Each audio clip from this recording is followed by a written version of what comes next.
지난주 우리가 읽었던 말씀의 연장선입니다. 다 읽지는 않고요. 요한복음 2장 5절부터 11절 보겠습니다. 요한복음 2장 5절부터 11절.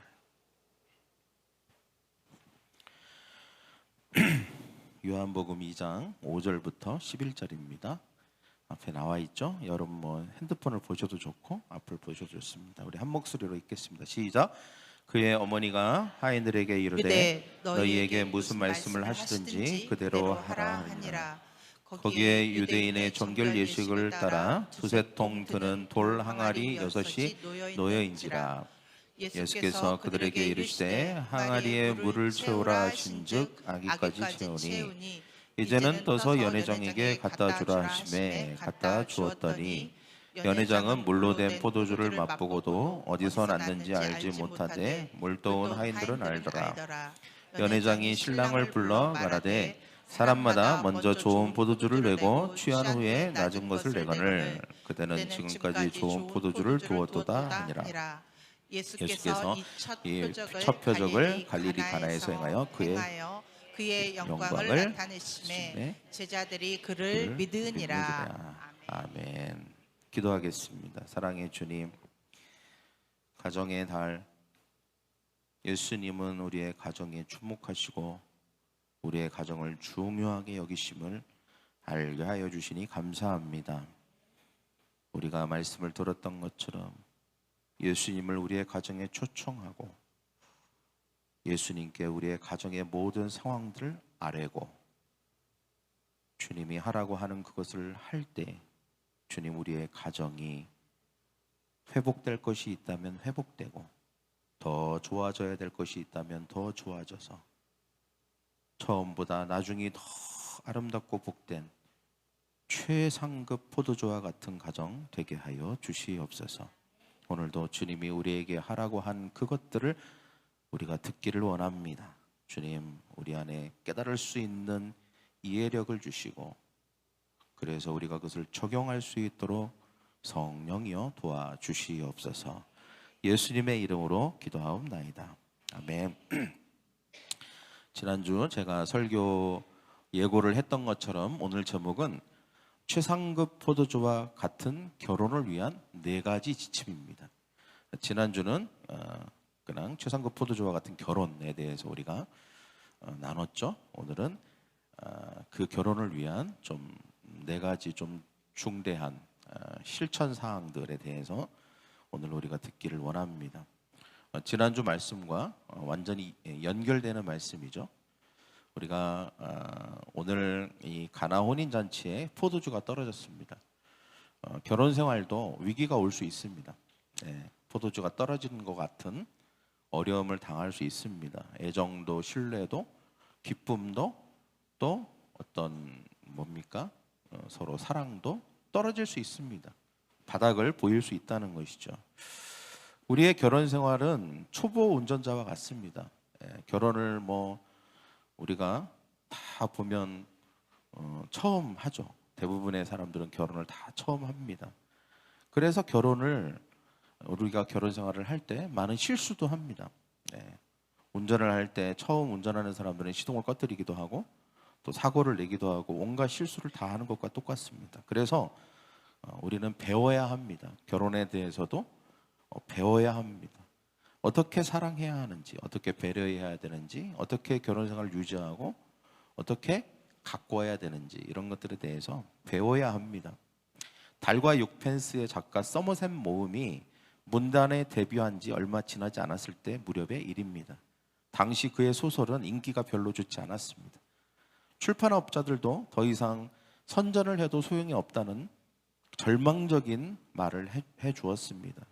몹시 실망한 그는 차츰 자신감을 잃어 우울한 날을 보내게 되었는데 그는 늘 찡그리고 다녔으며 얼굴에는 우울한 그림자가 떠나지 않았고 점점 신경질적이 되어갔습니다. 그러던 어느 날 어떤 부인이 그의 사무실을 방문했습니다. 그녀는 그의 소설을 읽고 몹시 감동을 받아 점점 직접 만나고 싶어서 찾아왔다고 말했습니다.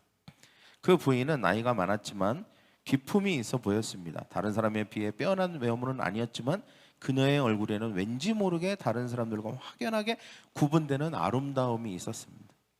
그는 자신의 쓴 소설의 최초의 팬으로서 직접 방문해 준 그 부인에게 고마움을 표현하는 뜻에서 당신은 얼굴만 아름다울 뿐만 아니라 당신의 모든 것이 놀라울 정도로 밝고 매력적으로 느껴지는데 그 비결이 무엇입니까? 라고 물었습니다. 그러자 부인이 이렇게 대답했습니다.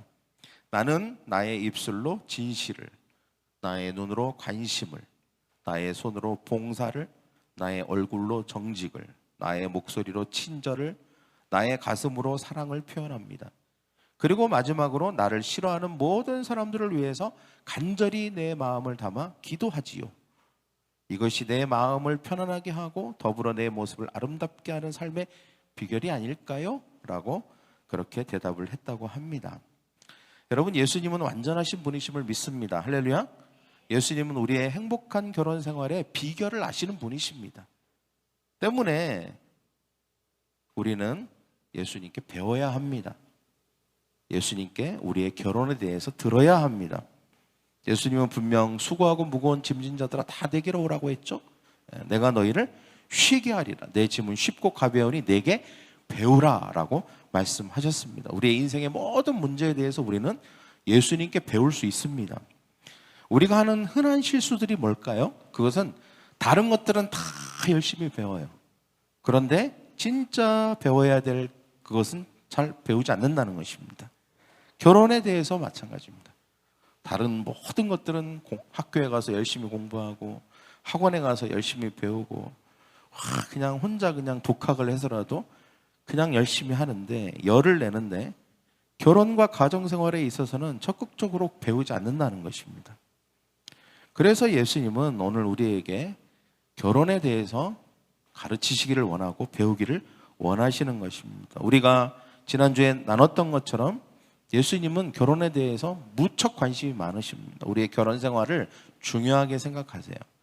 그래서 결혼 예식의 모든 사역의 첫 번째 그 결혼 예식을 참여하셨던 것처럼 우리의 삶의 첫 번째 관심은 예수님은 나와 우리의 결혼 생활입니다. 그리고 예수님을 때문에 우리는 가나 혼인잔치에 예수님을 초대했던 것처럼 우리의 결혼에 예수님을 초대해야 됩니다. 예수님, 우리의 결혼 생활에 들어오세요. 예수님, 우리의 가정 생활 가운데 좀 개입해 주세요. 주님을 초청합니다. 라고 우리가 적극적으로 우리의 마음을 그렇게 해야 됩니다. 또 예수님께 우리의 결혼에 대해서 솔직하게 얘기해야 합니다. 없으면 없다고, 떨어졌으면 떨어졌다고, 줄고 있으면 줄어들고 있다고, 위기면 위기라고, 이상하면 이상해지고 있다고, 점점점 문제가 있다고 얘기해야 됩니다. 솔직하게. 마리아가 예수님에게 포도주가 떨어졌습니다라고 말한 것처럼 해야 됩니다. 그리고 예수님이 하라고 하는 것을 묻지도 따지도 말고 해야 되는 것이죠. 마리아가 사람들에게 말했습니다. 무슨 말씀을 하시든지 그대로 해라. 그대로 해라. 누구나 결혼 생활에 위기와 어려움은 있습니다. 그러나 누구나 이 위기와 어려움에서 행복한 결말을 맺는 것은 아닙니다. 위기와 어려움이 심화될수도 있고 또 반대로 큰 기쁨과 행복이 찾아올 수도 있습니다. 아무리 결혼 생활이 큰 위기와 어려움이 있다 할지라도 예수님은 그 문제를 해결할 수 있음을 믿으시기 바랍니다. 할렐루야. 네. 특별히 오늘 예수님은 우리가 어떻게 하면 또 어디서 시작할 수 있는지에 대해서 우리에게 가르쳐 주기를 원하십니다. 예수님께 들을 준비가 되어 있습니까? 그러면 예수님은 오늘 들을 준비가 되어 있는 사람들에게 결혼 생활의 회복과 성장을 위한 4가지 지침을 저는 오늘 우리에게 주신다고 믿습니다. 첫째가 뭘까요? 그것은 당신의 결혼과 가정을 정결하게 하라는 것입니다. 저를 따라해볼까요? 당신의 결혼과 가정을 정결하게 하라. 6절을 같이 읽겠습니다. 시작. 거기에 유대인의 정결 예식을 따라 2-3통 드는 돌 항아리 6이 놓여 있는지라. 네. 어떤 상황을 설명하는 것이죠. 그러나 여기에는 메시지가 저는 내포되어 있다고 믿습니다. 예수님은 이 문제를 해결하기 위해서 정결 예식에 쓰는 항아리를 보셨습니다. 사람들이 집에 들어올 때 손과 발을 씻는 물입니다. 유다의 문화에서는 반드시 그걸 해야 돼요. 손과 발을 씻지 않으면 절대로 입장이 불가합니다. 이건 아주 그냥 율법이에요. 법이에요. 꼭 손과 발을 씻어서 나는 깨끗하다라고 하는 것을 그 집 주인에게 증명을 해야 되는 것이죠. 근데 우리가 여기서 의아하게 생각되어지는 게 뭘까요? 분명히 포도주가 떨어졌죠. 그죠? 그러면 포도주가 떨어진 곳은 어디입니까? 포도주는 어디에서 떨어진 거죠? 포도주 항아리에서 떨어진 거잖아요. 이 말은 포도주 항아리가 있었다는 거예요. 몇 개가 있었는지는 얘기하고 있지 않습니다. 그러나 분명히 포도주 항아리가 있었어요. 그리고 포도주가 떨어졌어요. 보통 사람들 같으면 그 떨어진 포도주 항아리를 보지 않겠어요? 포도주가 떨어졌네 하면서 포도주를 바라보면서 얘기하시지 않았겠을까요? 근데 왜 예수님은 그 떨어진 죄송합니다. 포도주 항아리를 본 게 아니라 왜 엉뚱하게 전혀 관련도 없는 정결 예식에 손 씻고 발 씻는 항아리를 봤냐는 거예요. 왜 예수님은 전혀 상관도 없을 것 같은 그 항아리를 보셨을까요? 이거 이상하지 않습니까, 여러분? 그죠? 이게 무슨 상관이 있냐는 거예요. 이게 무슨 상관이 있는 거예요. 저는 이 말씀을 보면서 이런 생각, 하나님이 이런 레마를 주셨습니다. 예수님이 포도주를 담았던 항아리를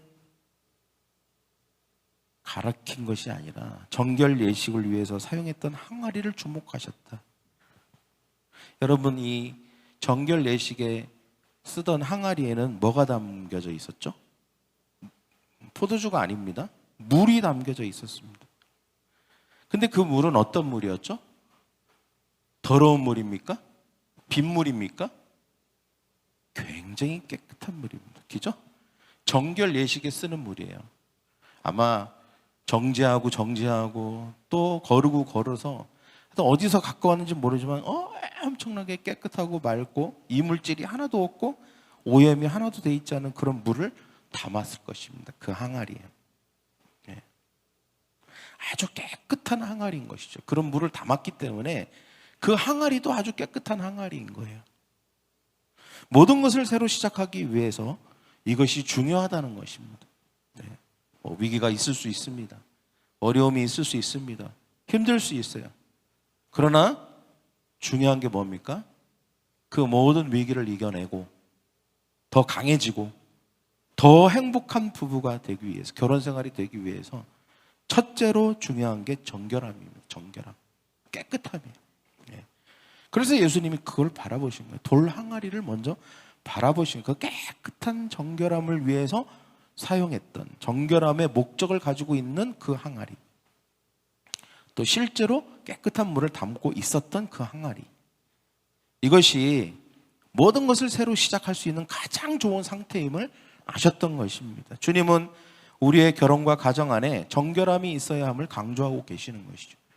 우리의 생각과 말과 행동과 우리의 관계 속에 부정한 것이 있다면 그것을 멀리하기로, 내쫓기로 결단하고 회개하고 행동하라는 것입니다. 회개와 기도와 말씀으로 모든 부정한 것을 우리의 가정에서, 우리의 관계에서 멀리하기로 결단하라는 것입니다. 밥소르기 목사님은 자신이 쓴 책 부부 문제로 꼼짝 못하는 사람들에게 라고 하는 책에서 결혼을 깨뜨리는 성경에서 언급하는 죄에 대해서 나열을 했습니다. 앞에 나오는 내용들이에요. 그냥 눈으로 한번 읽어보십시오. 제가 시간이 없기 때문에 다 읽지 않겠습니다.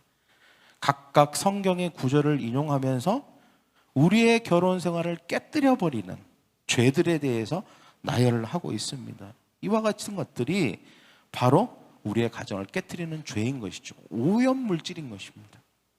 이런 것이 있으면 결코 우리의 가정이 회복되기 어렵습니다. 이런 죄들은 용납해서는 안 되는 것이죠. 죄를 거부하고, 죄를 고백하고, 죄를 회개하고, 서로 용서하고, 사랑을 새롭게 해야 되는 것입니다.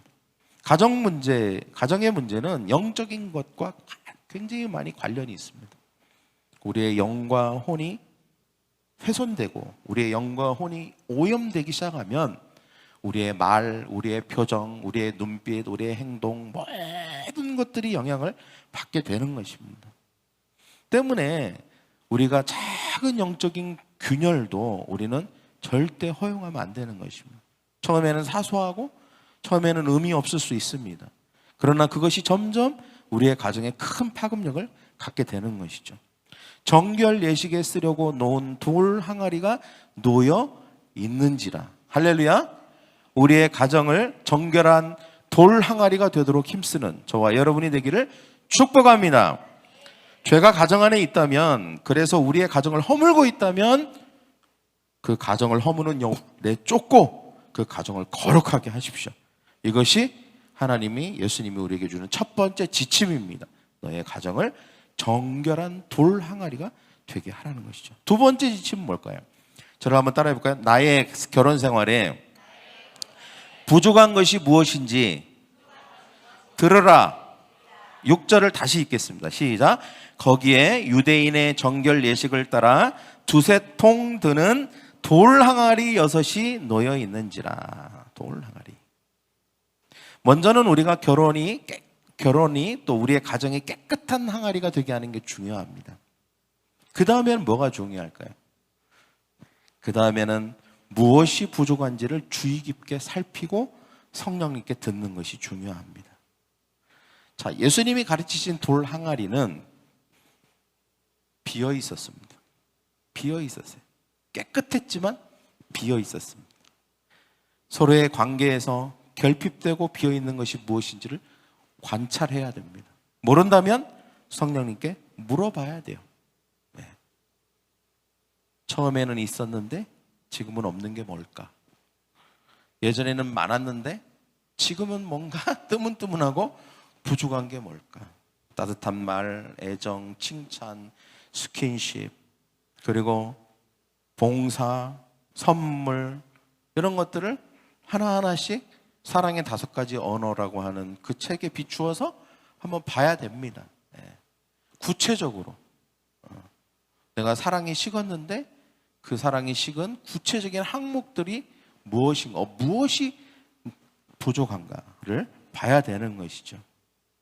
점점 줄고 있는 게 무엇인가, 아니 줄다 못해 아예 비어버린 항목이 무엇인가 알아야 채울 수 있는 것입니다. 할렐루야. 돌 항아리에 6이 놓여 있었지만 그 항아리에는 아무것도 없었습니다. 아무것도 없었어요. 관계를 깨트린 이유가 무엇인가? 저는 돌 항아리 6도 좀 이렇게 그냥 마음에 왔어요. 레마가 왔어요. 보통 6은 성경에서는 이렇게 나누는 거잖아요. 12가 완전 숫자고 다스리고 통치하는 숫자가 12 숫자거든요. 7은 승리의 숫자고, 그러니까 뭐 이렇게 3은 또 이제 뭐 삼위일체 해갖고 서로 화합과 하나됨의 숫자고 이런 게 있어요. 우리나라에서 4가 안 좋은 것처럼 이스라엘에서는 6을 안 좋게 생각합니다. 6은 뭐냐? 나누는 거예요. 나누는 거예요. 12 다스림, 그 다음에 가정의 어떤 그런 통치, 하나님의 통치를 반으로 뚝 잘라서 딱 나눠버리는 거예요. 6은 별로 좋은 숫자가 아니에요. 근데 여기 6이라는 단어가 나왔죠. 6개가 있었다라고 하는. 도대체 우리의 관계를 깨트린 게 무엇이었을까? 우리의 관계가 왜 이렇게 벌어졌을까를 알 수 있는 것들을, 그것들이 언제부터인지 무엇인지를 성령께 묻고 해야 되는 것입니다. 또 서로에게 물어야죠. 대화를 해야 됩니다. 언제부터 이렇게 우리가 벌어졌을까? 언제부터 이렇게 대화가 줄었을까? 언제부터 내가 당신의 생일을 챙기자고 선물도 안 하고 있었을까? 언제부터 우리가 함께 시간을 보내지 않고 있었을까? 물어야 돼요. 그리고 고통스럽더라도 그것을 기억하고 떠올려야 됩니다. 그게 중요해요. 그 과정이 필요하다는 것이죠. 결혼 생활의 위험한 신호들이라고 하는 제목의 리더스 다이제스트 그 책에 결혼 생활의 위험한 신호들이라고 하는 글이 있습니다. 거기에 9가지 결혼 생활의 위험한 신호들을 소개하고 있는데, 첫째는 당신은 이제 더 이상 둘이 함께 웃지 않습니다. 두 번째, 당신은 속마음을 부부가 서로 털어놓기보다는 친구를 더 많이 찾습니다. 세 번째, 당신은 부부관계가 활기를 잃어버렸습니다. 네 번째, 당신은 배우자가 보기 싫어 귀가를 꺼립니다. 다섯 번째, 당신은 의견 충돌이 생길 때마다 꼭 부부싸움으로 번집니다. 여섯 번째, 당신은 배우자에게 잘 보이려고 몸치장하는 것을 아예 포기해버렸습니다. 일곱 번째, 당신은 자신의 관심사나 사교생활에서 배우자와 함께 하려는 것을 그만두었습니다. 항상 혼자 한다는 것이죠. 취미생활도 혼자 하고 어디 모임도 혼자 가고 항상 혼자 한다. 여덟 번째, 당신은 배우자에 관해 알아두어야 할 것은 모조리 다 알고 있다고 생각합니다. 서로 궁금한 것도 별로 없고 관심도 없다는 것이죠. 아홉 번째, 당신은 둘이 함께 살아가야 할 생각만 해도 기분이 우울해집니다. 네. 여러분, 이게 다 해당된다면 이건 진짜 심각한 거죠. 그러나 한두 가지만 해당된다 하더라도 이것은 위험한 것입니다. 이런 정서적인 분위기를 방치해 두면 서로 말문을 닫아버리게 되고 나중에는 서로 비난하게 되고 마음으로 경멸하게 되고 그 다음에는 자기 방어에 급급한 너무나도 살벌한 가정 분위기가 되어버릴 것입니다. 위기 없는 결혼이라는 것은 절대 없어요. 여러분, 여기에 어느 누구도 예외가 아닙니다. 누구 어떤 가정도 위기가 있습니다. 두 사람 중에 한 사람은 어느 날 나 더 이상은 못 살겠어 라고 말하는 그런 위기가 옵니다. 그러나 강한 부부는 누구입니까? 이런 위기를 잘 극복하는 부부인 줄 믿습니다. 할렐루야. 부부관계, 결혼을 위험하게 하는 그 어떤 것도 여러분 우리는 허용하면 안 됩니다.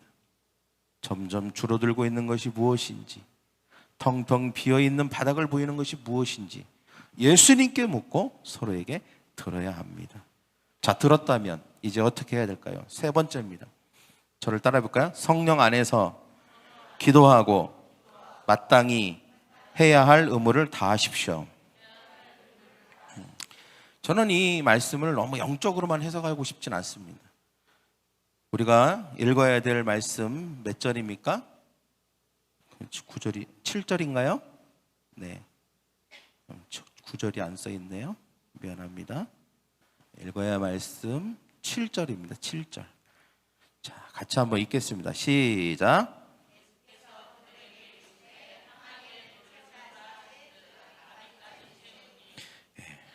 자, 우리가 무엇이 비어 있는지를 알았다면 이제는 어떻게 해야 됩니까? 채워야 됩니다. 채워야 됩니다.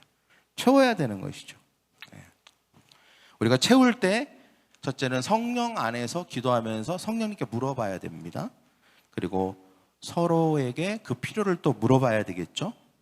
그래서 우리가 예수님이 우리의 가정에 개입하신다는 것은 예수님의 영이신 성령께서 우리가 미처 깨닫지 못한 것들을 깨닫도록 도와주신다는 것입니다.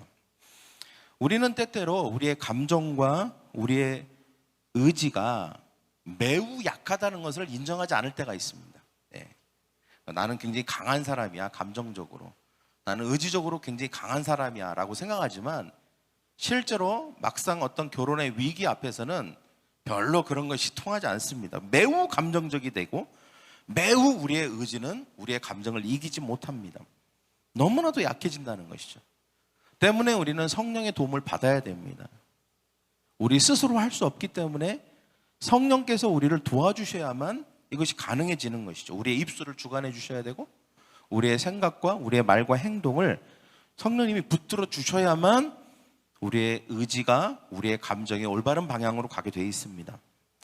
또 우리가 채워야 되는 것이 무엇일까요? 때문에 그렇게 우리가 성령께서 우리에게 하라고 하는 것이 있는데 그게 바로 물입니다. 물. 물. 저는 이 물이 여러분 이 물과 포도주를 한번 비교해 보십시오. 그냥 단순 비교. 포도주가 있습니다.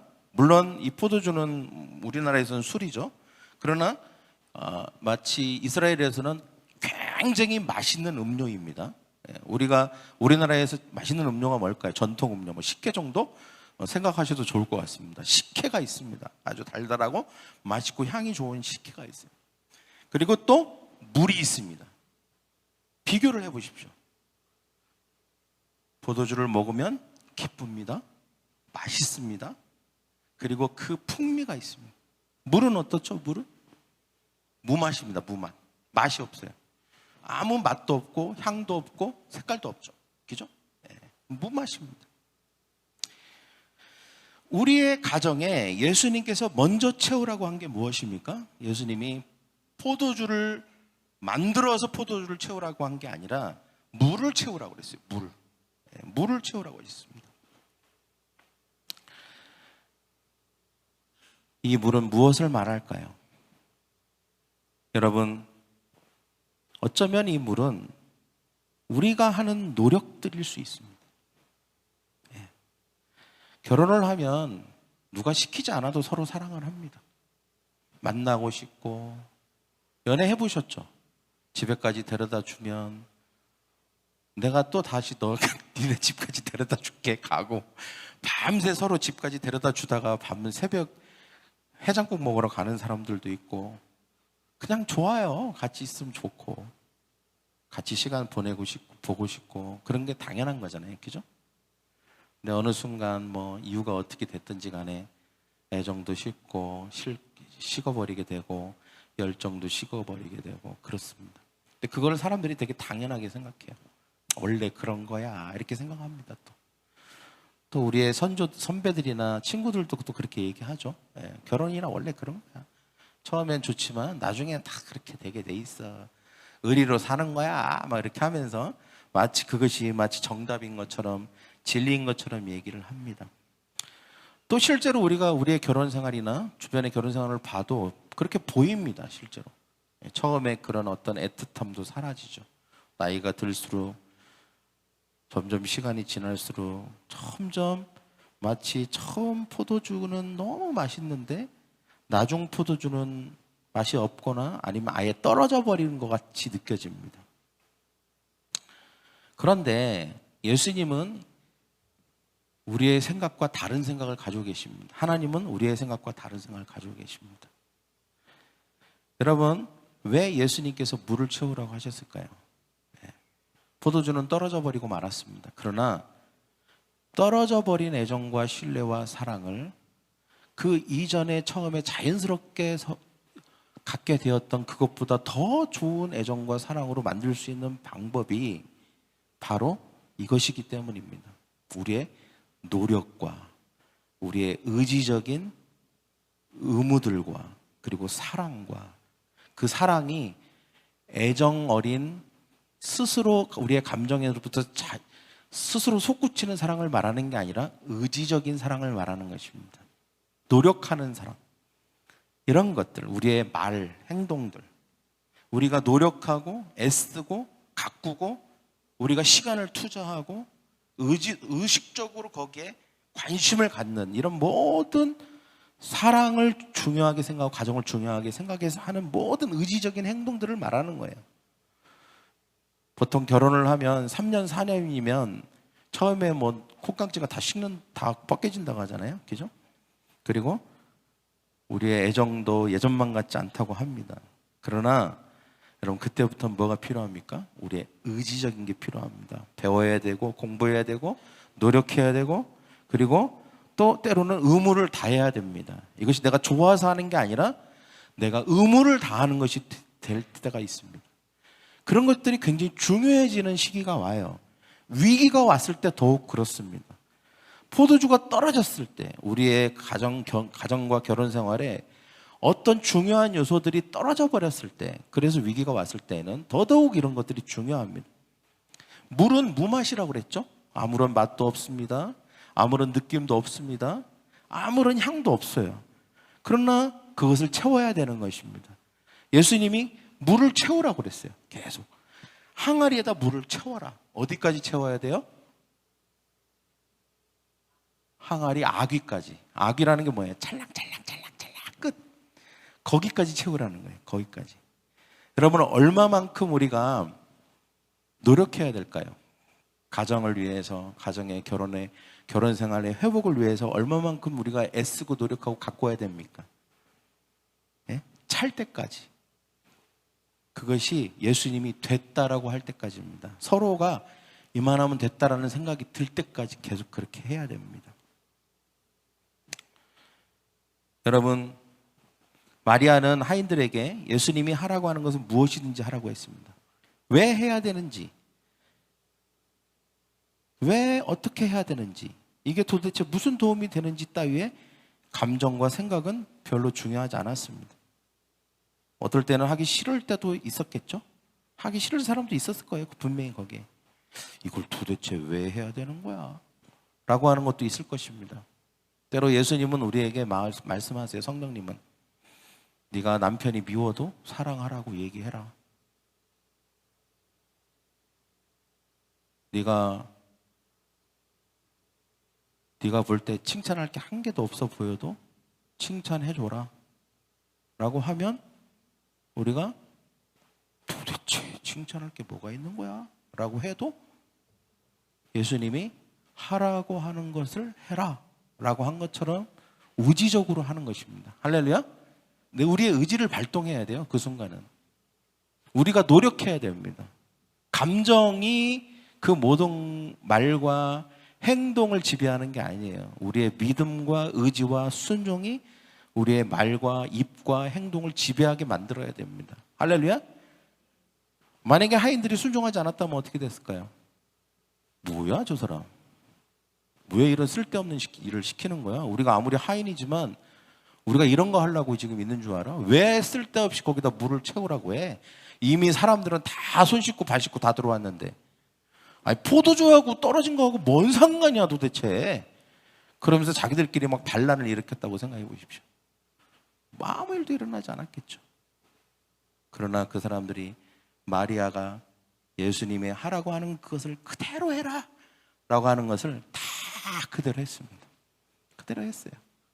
그들이 어떤 감정이냐 어떤 의견이냐 이런 건 중요하지 않았습니다. 왜?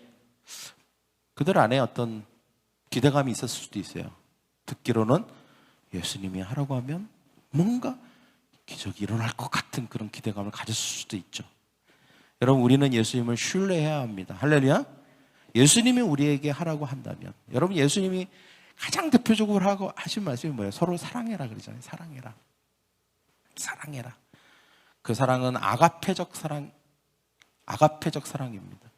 에로스적 사랑이 아니에요. 그냥 저절로 그냥 보기만 해도 뿅 가고 사랑스러워 보이고 예뻐 보이는 그런 사랑을 말하는 게 아니에요. 우리가 의지를 발동해야만 가능한 사랑을 말하는 것입니다. 원수도 사랑하기 위해서는 우리가 사랑하기로 결단해야 사랑해지는 거지, 어떻게 미운 사람이 사랑스럽게 보이겠습니까? 그래서 우리의 가정도 바로 이와 같은 사랑이 시작될 때, 그 사랑으로 그런 것들을 채우기 시작할 때 비로소 기적이 일어나는 것이죠. 여러분,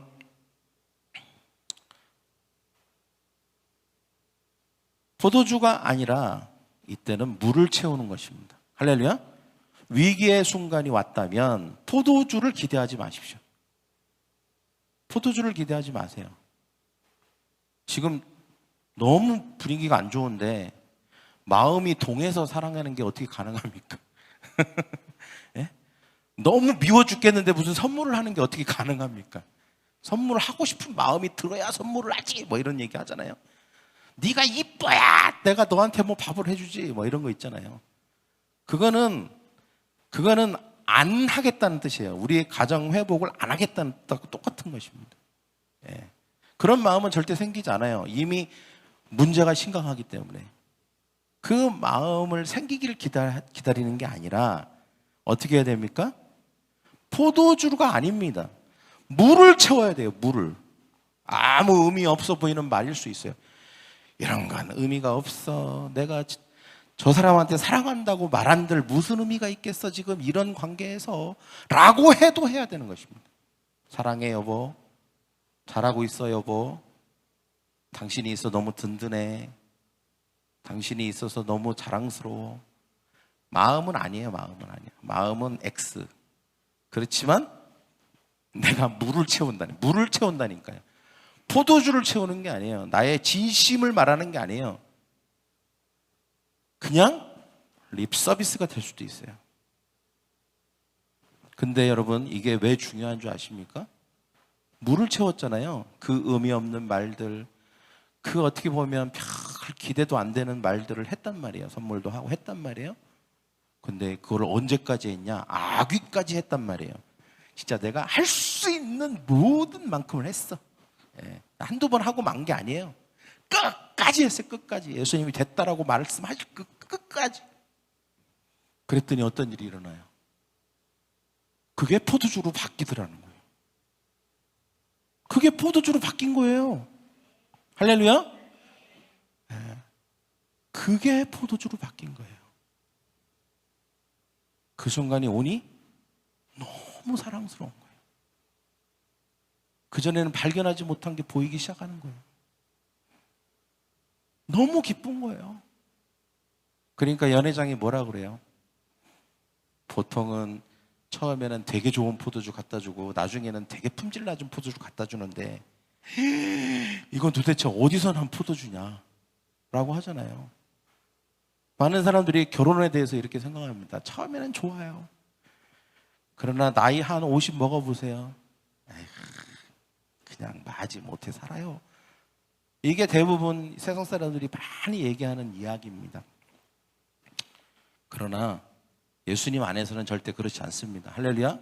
네.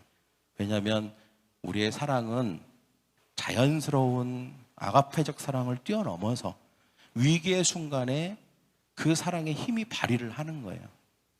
네. 예수님이 우리에게 말씀하신 의지적 사랑을 채우기 시작합니다. 이제 새로 시작하는 거죠. 그래서 그것이 아귀까지 찼을 때 기적이 팍 하고 일어나는 거예요. 우리가 그것을 통해서 또 배우는 것이죠. 아, 사랑은 이렇게 갖고 나가는 거구나. 사랑은 이렇게 채우는 거구나. 우리에게 영원히 없어지지 아니할 뭐 감정이나 순간이나 상황에 따라서 있기도 하고 없어지는 그런 사랑이 아니라 우리에게 큰 기쁨을 가져다 주는 사랑은 바로 이와 같은 방식으로 채워지는 거구나 라고 하는 것을 그때 배우게 되는 것입니다. 여러분 한번 배우면 절대 잃어버리지 않습니다. 할렐루야? 배운 거예요. 제자들이 예수님을 믿더라. 믿더라가 뭐예요? 아, 이렇게 하면 되는 거네. 아무리 큰 위기가 있어도 이렇게 하면 되는 거였네. 라는 것을 믿었다는 거예요. 우리의 결혼도 마찬가지입니다. 위기가 있을 수 있어. 이미 있었을 수도 있고 앞으로 올 수도 있습니다. 그러나 우리가 예수님이 우리에게 가르쳐 주시는 것을 하면 우리는 처음보다 훨씬 좋은 최상급 포도주와 같은 가정을 이룰 수 있습니다. 저는 근데 이 말씀을 준비하면서 단지 부부관계만 말하는 게 아니에요. 하나님과의 관계도 마찬가지고 서로 형제들과의 관계도 마찬가지고 교우들과의 관계도 마찬가지고 모든 관계가 같은 맥락입니다. 같은 원리가 적용돼요. 그래서 우리가 예수님이 우리에게 말씀하신 그것을 한번 해보십시다. 할렐루야. 물을 채우셔야 돼요. 물을. 먼저는 정결하게 하고 그 다음에 뭐가 부족한지를 알려달라고 하고 우리에게 이게 부족하네. 그러면 그것을 집중적으로 채워야 됩니다. 그것을 집중적으로 채워야 돼요. 함께하는 시간이 부족해? 그럼 함께하는 시간을 집중적으로 채워야 됩니다. 옛날에는 그렇게 함께 있는 시간이 너무 좋았는데 지금은 함께 있기만 해도 너무 불편해. 그래도 어떻게 하라는 거예요? 있으라는 거예요. 그 자리에 있으라는 거예요. 도망가지 말고. 친구한테 뾰로록 가지 말고 그 자리에 있으라는 거예요. 왜? 물을 채워야죠. 아무 의미 없는 행동이라도 채워져야 됩니다. 그래야 그걸 어디까지? 아기까지 채워야 됩니다. 예수님이 이제 됐다 라고 이제 됐다 떠서 연화장에게 갖다 줘라 라고 할 그때까지. 여러분 우리의 가정은 가장 핵심적인 선교의 장입니다. 우리의 돌 항아리라고 하는 가정이 정결하게 되고 비어있는 그것을 채워서 가득 채워졌을 때 우리는 주변에 영향력을 끼칠 수 있습니다. 할렐루야. 그것을 떠서 나눠줄 수 있는 것이죠. 우리 안에 있는 사랑도 나눠줄 수 있고 우리 안에 있는 기쁨도 나눠줄 수 있고 평안함도 나눠줄 수 있는 것입니다. 화목함도 나눠줄 수 있는 것이죠. 그래서 우리는 우리의 가정 안에 하나님이 하라고 한, 예수님이 하라고 한 그것을 체험으로 기적을 경험해야 될 줄 믿습니다. 할렐루야. 네. 그래서 네 번째가 바로 아까 여기 나와 있는 것처럼 무엇입니까? 나의 결혼과 가정을 통해서 하나님께 영광을 나타내라는 것입니다. 영광을 나타내라. 많은 사람들이 가지고 있는 보편적 생각을 따라가지 말고 예수님이 가지고 계신 그 생각을 받아들이고, 그리고 우리의 가정은 처음보다 나중에 더 좋아질 것이다 라고 믿고 예수님이 하라고 한 그것을 해보는 것입니다. 여기 성경에 보면 재밌는 말이 나와요. 하인들이 그것을 떠다 줬습니다. 연회장이 그것을 먹었어요. 그러면서 막 감탄을 했죠. 근데 여기에 뭐라고 말하냐면 연회장은 그것이 어디에서 났는지를 알지 못하더라 그랬습니다. 근데 뒤에 또 뭐라고 나오냐면 하인들은 알더라. 할렐루야. 저는 이게 굉장히 재밌는 말이라고 생각을 합니다. 여러분, 세상 사람들은 알지 못합니다. 그냥 그들은 들었던 그런 이야기들, 그냥 그런 어떤 신념들, 그리고 자기가 느끼는 대로 살아갑니다. 결혼이라고 하는 것은 그냥 뭐 처음에는 좋지만 나중에는 그냥 그렇고 그런 거야. 이게 그냥 당연한 거 아니겠어? 정해져 있는 길이야 라고 생각을 하죠. 그런데 그들이 볼 때 뭐지 저거는? 왜 다르지? 저 가정은 왜 다르지? 저 가정은 왜 지금 50대 아니 40대인데 왜 점점 좋아지고 있지? 왜 더 사랑하지? 이해가 안 되는 거예요. 이해가 안 되는 거예요. 막 굉장히 뭔가 아주 돌연변이처럼 보이는 것이죠. 알지 못하더라. 연회장은 그것을 어디에서 났는지 알지 못하더라. 모르는 것입니다. 모르는 거예요. 그게 무슨 어떤 일이 일어나는지, 무엇 때문에 이렇게 됐는지를 알지 못하는 것입니다. 그러나 하인들은 알더라. 하인들이 알았어요. 뭘 알았어요? 예수님이 이렇게 하라고 해서 이렇게 돼서 된 거라는 걸 알았다는 거예요. 세상 사람들은 모를 수 있습니다. 그러나 말씀에 순종한 예수 믿는 우리들은 알더라. 가정을 어떻게 하면 갖고 와야 되는지, 어떻게 하면 행복한 결혼 생활, 어떻게 하면 남들이 부러워할 만한 결혼 생활, 가정을 이룰 수 있는지 우리는 알아야 되는 것입니다. 할렐루야. 우리는 알아야죠. 그래서 우리가 그것을 알게 되는 순간 하나님이 영광을 받으시는 거예요. 하나님의 영광을 나타내었다라고 말하고 있는 것입니다. 그리고 제자들이 믿었더라.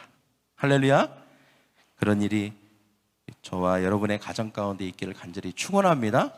자, 네 가지가 뭐였죠? 지침. 첫째, 뭐라고요? 시작. 두 번째, 결혼 생활에 부족한 것이 무엇인지 들으라. 세 번째, 성령 안에서 기도하고 마땅히 해야 할 의무를 다해라. 네 번째, 나의 결혼과 가정을 통해서 하나님께 영광을 나타내라.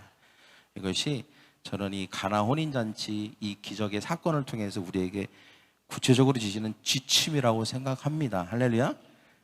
기도하면서 제가 하나님으로부터 받은 레마입니다. 저는 이 레마를 적용했으면 좋겠습니다. 할렐루야. 이 가정의 달에 한번 주님이 하라고 하는 것을 해봅시다. 그때 우리의 가정들이 회복이 필요한 가정이 있다면 회복될 것이고, 또 우리 가정이 좀 더 좋아지기를, 그냥 평범한 가정을 만족하지 마십시오. 우리 가정은 그냥 괜찮아요, 이 정도면 돼요 라고 하는 게 아니라 더 좋아지고, 더 사랑하고, 더 애정이 넘치고, 더 애틋하고, 더 남들이 저 가정은 도대체 뭐야? 웬 돌연변이야? 어디서 나온 가정이야? 라고 할 만한 그런 가정이 되는 저와 여러분이 되기를 축원합니다. 기도하겠습니다. 가슴에 손을 얹으시고, 옆에 혹시 가족이나 부부나 아내나 남편이 있다면 손을 한번 잡으십시오. 그리고 여러분 마음 가운데 간절한 소망을 가지십시오. 주님, 오늘 가나의 혼인잔치에 일어난 이 기적이 우리의 가정에도 일어나기를 소원합니다. 주님, 먼저는 예수님을 초청하게 하시고, 그리고 예수님께 우리의 가정에 대해서 말하게 하시고, 그리고 듣고 예수님이 하라고 하는 그것을 하기로 결정하는 우리의 가정, 우리의 결혼 생활 되게 하여 주시옵소서. 주님, 오늘 4가지 지침을 우리가 들었습니다. 우리가 이 지침대로 행할 수 있도록 도와 주시옵소서. 하나님, 우리의 가정을 정결하게 하시고 깨끗하게 하시고, 죄가 있다면 그 죄를 없애 주시옵소서. 회개를 통해서 그 죄가 우리의 가정 밖으로 나갈 수 있도록 도와 주시옵소서. 그리고 우리의 가정 안에 무엇이 부족한지, 무엇이 식어버렸는지, 무엇이 비어있는지를 가르쳐 주시고, 서로에게 듣게 하여 주시고 묻게 하여 주시옵소서. 그리고 이제 우리가 그것을 채우도록 도와주시옵소서. 의지적으로, 그리고 우리의 감정이 아니라 우리의 자발적인 마음이 아닐지라도 노력하고 가꾸고 우리가 힘쓰고 애쓰고, 주님, 그 모든 감정을 누르고 나아갈 수 있도록 주님 도와주시옵소서. 그때 하나님, 아기까지 그것이 차면 포도주로 변하게 되는 기적이 일어날 줄 믿습니다.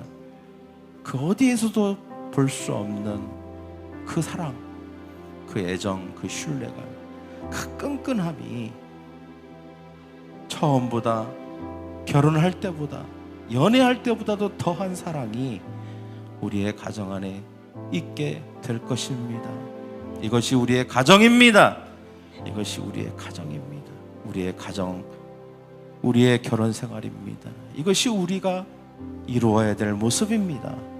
주님, 최상급 포도주와 같은 가정 되고 싶습니다. 우리의 가정을 축복하여 주시옵소서. 감사하며 예수님의 이름으로 기도합니다. 아멘.